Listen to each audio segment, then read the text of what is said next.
POCSO court అనేది భారతదేశంలో లైంగిక నేరాల నుండి పిల్లల రక్షణ చట్టం 2012 కింద పిల్లలపై లైంగిక నేరాలకు సంబంధించిన కేసుల వేగవంతమైన మరియు పిల్లల కేంద్రీకృత విచారణను నిర్ధారించడానికి స్థాపించిన ప్రత్యేకమైన కోర్టు.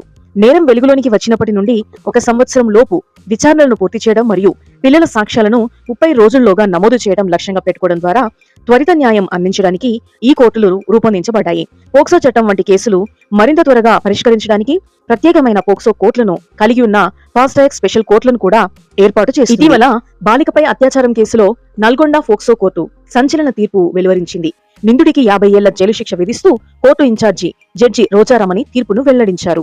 బాలికపై అత్యాచారానికి పాల్పడ్డన్న ఆరోపణలపై 2021లో తిపర్తి పిఎస్ లో మహమ్మద్ ఖయ్యూమ్ అనే వ్యక్తిపై పోక్సో కేసు నమోదయ్యింది. 2022 నుండి జిల్లా కోర్టులో వాదనలు కొనసాగగా తాజాగా తీర్పు వెల్లడవడం జరిగింది. Subscribe our channel for daily legal updates. Thank you so much for watching this video.